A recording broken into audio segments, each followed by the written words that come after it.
জয় শ্রীকৃষ্ণ। আজকের বিষয়টা হবে মেষ রাশির জন্য। মেষ রাশির ক্ষেত্রে আমরা বলবো যে 11th হাউসে যখন স্যাটার্ন থাকবে এবং তার সঙ্গে নক্ষত্র পরিবর্তন করবে তখন কি রেজাল্ট পাবো। আজকের রেজাল্টটা নিয়ে না তিনটে নক্ষত্র আলাদা আলাদাভাবে বলবো। যেরকমভাবে অশ্বিনীর কথা বলবো, ভরণীর কথা বলবো, সেই একইভাবে কিন্তু আবার কৃতিকার কথা বলবো। স্পেশালি নক্ষত্র ফলই বলার চেষ্টা করব। কারণ দেখুন 11th হাউসে স্যাটার্ন ছিল এতদিন, তার একটা রেজাল্ট দিয়েছে, আপনারা বুঝতে পেরেছেন। অনেকে বলেছে অত্যন্ত ভালো, লটারি চোখ লেগে গেছে, সোনা চলে এসছে, আপনার মানে বাড়ির সামনে এসে সোনা রেখে যাবে। বেশ কিছু ভিডিও আপনারা দেখে ফেলেছেন। কিন্তু অ্যাকচুয়ালি কি তাই হয়? বাস্তবে কিন্তু তাই হয় না। বাস্তবে কি হয়? বাস্তবে দেখতে হয় যে কোনো গ্রহ সেই অবস্থানে এলে সেখানে আপনার পজিটিভ এলো বা নেগেটিভ এলো। এই দেখুন, এই যে নক্ষত্র, পূর্ব ভাদ্রপদ নক্ষত্র খুব ইন্টেন্স একটা নক্ষত্র। এর মালিক, এর দেবতা হলো রুদ্র। রুদ্র সবসময় কিন্তু ইন্টেন্স ফল দেয়, মানে হলো হয় খুব ভালো দেবে, নাহলে খুব খারাপ দেবে। আবার রুদ্র কীরকম করে? ফিজিক্যাল লেভেলেও এফেক্ট করে, মেন্টাল লেভেলেও এফেক্ট করে। এবার দেখতে হবে এই যে নক্ষত্র আপনার জন্য পজিটিভ না আপনার জন্য নেগেটিভ। এই যে কথাটা বললাম, যদি আপনার জন্য ভালো ফল দিতে শুরু করে তাহলে খুব ভালো ফল দিতে পারে।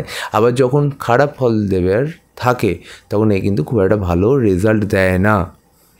আবার কি, খুব ভালো গ্রহ যেরকম গুরু যখন 2022-এর একটা সময় এই নক্ষত্রে ছিলেন, অনেক কিছু বলা হয়েছিল যে আমাদের ফিন্যান্স লেভেলে অনেক চেঞ্জেস আসবে, দেশের মধ্যে অনেক চেঞ্জেস আসবে, বা আমাদের ফিন্যান্সের মধ্যে যেরকম মিউচুয়াল ফান্ড হতে পারে, শেয়ারের মধ্যে অনেক ডিফারেন্স আসবে ইত্যাদি ইত্যাদি। বাট অ্যাকচুয়ালি কিন্তু এখান থেকে শুরু হয়েছিল, এইখানে থাকাকালীন অতটা হয়নি।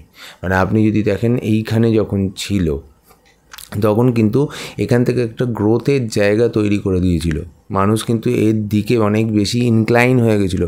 কিন্তু তার রেজাল্ট কখন দিল? যখন সে মেষ রাশিতে এলো। কুম্ভতেও কিন্তু দেয়নি, যখন মেষে এলো তখন কিন্তু তার রেজাল্ট আমরা ঠিকঠাক করে পেতে স্টার্ট করলাম। তবু কিছুটা সেখান থেকেই কিন্তু তার বীজ তৈরি হয়ে গেছিলো।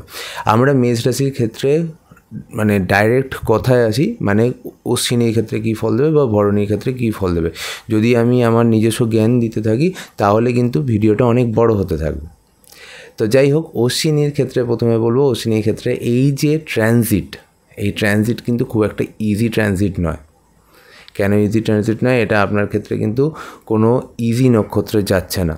এই নক্ষত্রে যাওয়া মানে কিন্তু আপনার দেখাচ্ছে কতগুলো জিনিস, কিন্তু আগে বলে দিই, অশ্বিনী এবং ভরণীর ক্ষেত্রে দুজনেই কিন্তু শুনে নিন। প্রথমে কয়েকটা জিনিস কিন্তু কমন থাকবে। এই ট্রানজিট আপনাদের কিছু কিছু জিনিস কমন কি রাখবে? কমন রাখবে এক্সপেন্ডিচার রাখবে, খরচ কিন্তু থাকবে আপনাদের, ঠিক আছে? কিছু কিছু ক্ষেত্রে শত্রুতা ফেস করবেন। এবার কোনো নক্ষত্র বেশি ফেস করবেন, কোনো নক্ষত্র কম ফেস করবেন। কে কম ফেস করবে? সেটা হলো ভরণী, একটু কম ফেস করবে। আবার যদি দেখি অশ্বিনীর ক্ষেত্রে এই ব্যাপারটা থাকবে, বেশ কিছুটা থাকবে। কারো কারো ক্ষেত্রে অনেকটা শেষের দিকে কিন্তু থাকবে, আবার কারো কারোর মিড পজিশনে থাকবে, কারোর ক্ষেত্রে নতুন করে শুরু হবে, কারণ মামলার ক্ষেত্রে যেতে পারে, ঋণের ক্ষেত্রে যেতে পারে, ফিনান্সিয়াল লসেসও দেখাচ্ছে কিছু কিছু ক্ষেত্রে। তাহলে এই কয়েকটা জিনিস কিন্তু কম বেশি কমন। কিন্তু তারপরেও অশ্বিনীর ক্ষেত্রে এটা যদি নেগেটিভ হয় তো ভরণীর ক্ষেত্রে এটা কিন্তু পজিটিভ হতে পারে। ভরণীর ক্ষেত্রে যদি কিছু লসেসও দেখায় কিন্তু লাভের বা গেনের জায়গা অনেক বেশি দেখাচ্ছে। স্যাটার্ন কি খুব slow planet. Saturn slow planet হওয়ার জন্য কি হয়? স্যাটার্ন সঙ্গে সঙ্গে অনেকটা দিয়ে দেয় না। ওই বাইরে এসে, ঘরের বাইরে এসে কখনো সোনা রাখবে না। স্যাটার্ন ওইরকম করে না। স্যাটার্ন বলে তুমি কাজ করো, তার যে ফলাফল সেটা দেরি করে দেয়, কিন্তু দেয়। যদি আমি ভরণীর ক্ষেত্রে চলে যাই, ভরণীর ক্ষেত্রে এই সময় ইচ্ছাপূর্তির সময়, ভরণীর ক্ষেত্রে এই সময় লাভের সময়, ভরণীর ক্ষেত্রে এই সময় নেটওয়ার্ক, মানে আপনি যেখানে কাজ করছেন সেখানে নেটওয়ার্ক, বা আপনার যে হায়ার অথরিটি আছে বা ধরে নিন আপনার যে সিনিয়র্স আছে তাদের থেকে লাভ পাওয়ার সময়। আপনি এখানে থেকে আপনি মিউচুয়াল ফান্ড, আপনি এখানে থেকে শেয়ার মার্কেট, আপনি এখান থেকে লটারি ইত্যাদি কথা ভাবতে পারেন।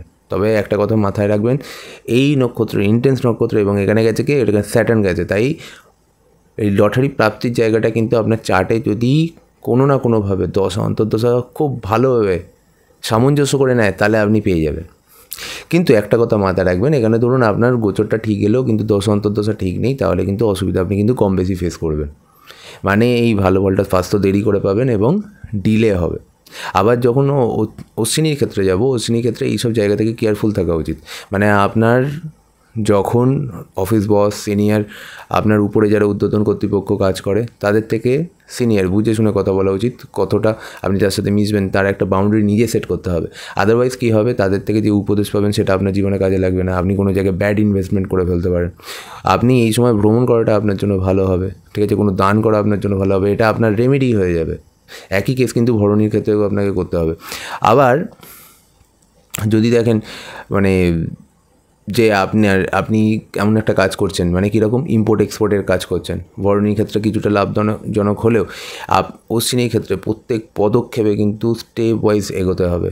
আপনি এখন কিছু আমদানি করবেন, কিছু রপ্তানি করবেন, আপনি বুঝে শুনে রপ্তানি করুন, জেনে বুঝে কতটা করতে হবে, কী কোয়ান্টিটি করতে হবে, এভরিথিং আপনি এগুলো করছেন। বাইরের সাথে ডিল করতে হবে, লেনদেন করতে হবে টাকা পয়সার, তাহলে বুঝে শুনে করুন। আপনার অনেক দিনের চেনা, সেখানেও কিন্তু কিছু প্রবলেম হওয়ার সম্ভাবনা আছে। ধরুন আপনি নতুন করছেন, তাহলে তো আমি বলবো থমকে যান, দেরিতে করুন। আবার যখন বরণীর ক্ষেত্রে আসবো, বরণীর ক্ষেত্রে মানে কীরকম, অনেক দিন ধরে যে জিনিসটা সাধনা করছেন, আপনি প্র্যাকটিস করছেন, আপনি যে বরণীর ক্ষেত্রে কী হবে, যেটা ধরুন লাস্ট 2 বছর ধরে আপনি পেতে চাইছেন, বা লাস্ট 2 বছর ধরে যেটা সাধনা করছেন, লাস্ট 2 বছর ধরে যেটা প্র্যাকটিস করছেন, লাস্ট 2 বছর ধরে যেটার ওয়েট করে আছেন, সেইটা পাওয়ার সময়, সেখানে সাকসেস পাওয়ার সময়। আপনি রিসার্চে আছেন, সাকসেস পাওয়ার সময় হতে পারে। আপনি কাজে আছেন, কর্মে আছেন, মানে কোনো অফিসে জবে আছেন, সেখানে সাকসেস পাওয়ার সময়, যেটা যে জব বা যে পোস্টের জন্য আপনি ওয়েট করেছিলেন, সময়টা অনেকটা আছে, সবে শুরু হয়েছে। আমি এই যে বললাম তার মানে এই নয় যে নেক্সট মান্থ থেকেই আপনি এটার পেয়ে যাবেন, তাই না? এটা আপনার সঙ্গে গোচর সাপোর্ট করলে অবশ্যই, মানে গোচর না, আপনার দশা সাপোর্ট করলে অবশ্যই নেক্সট মাসে পেয়ে যাবেন। কিন্তু কেউ যদি নেক্সট মাসে না পায়, একটু ওয়েট করবেন, কারণ এই গোচরটা অনেকটা সময়ের জন্য, প্রায় 1 বছর, মাঝে 2 মাস থাকছে না, মাঝে 60 ডেজ মতো থাকছে না। তার মানে হলো 365 থেকে যদি 60 আমি বাদ দিই, 305 দিন বা 300 দিনের জন্য এই গোচরটা আপনার জীবনে কাজে লাগবে। মাঝে গুরু বক্রি হবে, যখন বক্রি হবে তখনও আবার চার্টের উপর ডিপেন্ড করে, তখন আপনার চার্টে কীরকম অবস্থা আছে। বকরিতেও ফল ভালো হতে পারে, এই নয় যে কখনো ভাববেন না যে বকরি হয়েছে মানে উল্টো ফল দেবে, একদমই না, বরং বেশি ফল দিতে পারে। এই যে কথাগুলো বলছি, তখন কিন্তু ফল পাওয়ার সম্ভাবনা সব থেকে বেশি বেড়ে যেতে পারে অনেকের। যখন বকরি হবে তখন বকরি নিয়ে আলোচনা করব। এখন মার্গী অবস্থা আছে, স্যাটার্ন মার্গী অবস্থা, মানে সোজা পথে সে শতবিশা নক্ষত্র ছেড়ে পূর্ব ভাদ্রপদ নক্ষত্রে যাচ্ছে। পূর্ব ভাদ্রপদ নক্ষত্র, এই নক্ষত্র কিন্তু খুব সেন্সিটিভ একটা নক্ষত্র, এটা আপনাকে মাথায় রাখবেন।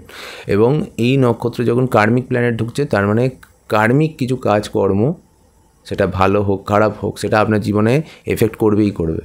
ভিডিও শেষের সময় কয়েকটা জিনিস জাস্ট হাইলাইট করে দিতে চাই, এবং সেটা খুব ইম্পর্ট্যান্ট। কেন ইম্পর্ট্যান্ট? ধরুন আপনি এই সময় জব চেঞ্জ করতে চাইছেন, দেখছেন যে সামনে যদি যাই, যদি জবটা চেঞ্জ করি তাহলে কি বেটার অপরচুনিটি পাবো, 1 নম্বর। 2 নম্বর হলো স্যালারিটা বাড়বে। অশ্বিনীর ক্ষেত্রে বুঝে শুনে যান, খুব বুঝে শুনে যান। পারলে একজন অ্যাস্ট্রোলজারের সাথে যোগাযোগ করে নিন। আপনি যদি ভিডিওটা দেখেন, সেটা আপনি আমার সাথেও যোগাযোগ করতে পারেন, বা আপনার কোনো প্রিয় অ্যাস্ট্রোলজারের সাথে অবশ্যই যোগাযোগ করে, যদি এরকম কোনো সুযোগ আসে, তারপরেই কিন্তু এই 1 বছরের মধ্যে জব চেঞ্জ করবেন। Number 1 point. আবার ভরণীর ক্ষেত্রে কিন্তু আপনি সেটা যেতে পারেন।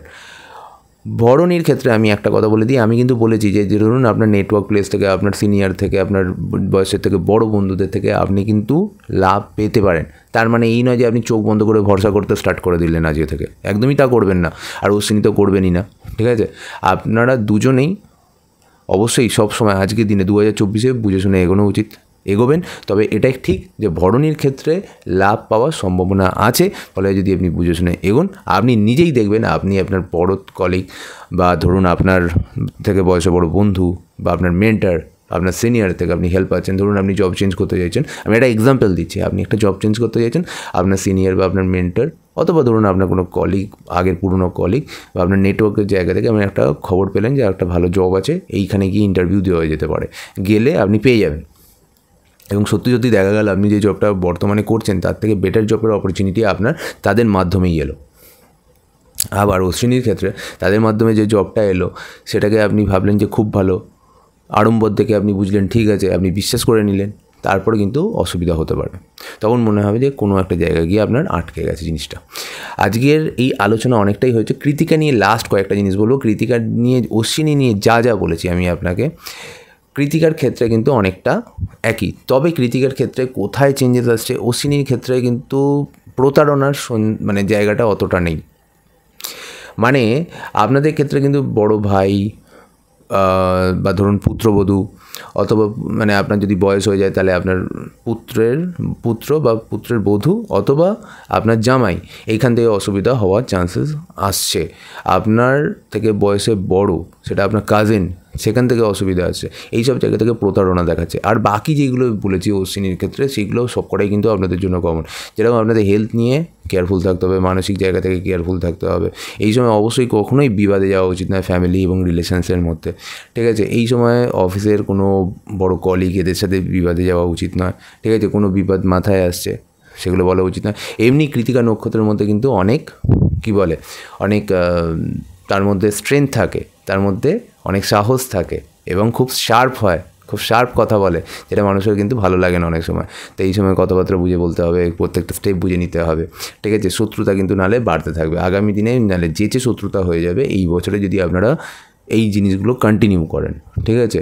অযাচিত খরচ, আনওয়ান্টেড খরচ দেখা যাচ্ছে, ঠিক আছে? হেলথের জন্য দেখা যেতে পারে, আবার সেটা হতে পারে আপনার কোনো বিশেষ কাজের জন্য। কারো হাতে তো টাকা আসবে। আমি আপনাকে আরেকটা বলে দিই, মেষ রাশি প্রত্যেকটা নক্ষত্রকে এই বছর যেরকম খরচ আমি আপনাকে বলেছি, সেরকম কিন্তু হাতে কিন্তু আপনাদের টাকাও কিন্তু আসবে।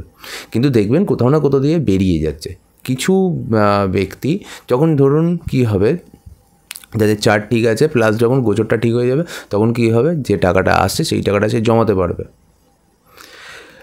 তো এই যে ভিডিওটা যদি ভালো লাগে, লাইক, শেয়ার অ্যান্ড সাবস্ক্রাইব করবেন, এবং যারা মনে করছেন আমার সাথে যোগাযোগ করবেন, উপরে দেওয়া আছে নাম্বার, চেম্বারের অ্যাড্রেস দেওয়া আছে। গড়িয়াহাটে আমাদের চেম্বার আছে, একদম গড়িয়াহাটের মোড়ে কর্পোরেশন বিল্ডিংয়ে 3 তলায় চলে আসবেন। এবং যারা মনে করছেন বড়নগরের কাছাকাছি থাকেন, উত্তর কলকাতায় থাকেন, তারা বড়নগর বাজারের কাছে আমাদের চেম্বার, সেখানে চলে আসতে পারেন। যারা মনে করছেন শিয়ালদায় করবেন, আগে থেকে বুকিং করে নিতে হয়, মাসে 1 থেকে 2 বার আমি সেখানে বসি, তাহলে আপনারা সেখানেও আসতে পারেন। আপনারা সবাই খুব ভালো থাকুন, সুস্থ থাকুন, এবং এই মাসের, যেটা আগামী মাসে, এই তো সবে অমাবস্যা চলে গেল, এরপরে অমাবস্যা এবং পূর্ণিমা, এই দিনগুলোতে কিন্তু অবশ্যই দান করবেন, এবং বিশেষ পুজোর ব্যবস্থা আমাদের তরফ থেকে করা আছে। আপনারা যদি মনে করেন আমাদের সাথে যোগাযোগ করতে পারেন, আপনাদের যে অসুবিধাগুলো আছে সেই অসুবিধা নিয়ে আলোচনা করে আপনাদের বিশেষ পুজো করে, যাতে আপনাদের অসুবিধাগুলো ঠিক করা যায়, সেইগুলোকে ভালো করা যায়, নিরাময় করা যায়, সেটার সম্পূর্ণ চেষ্টা আমরা করব। জয় শ্রীকৃষ্ণ, সবাই খুব ভালো থাকুন।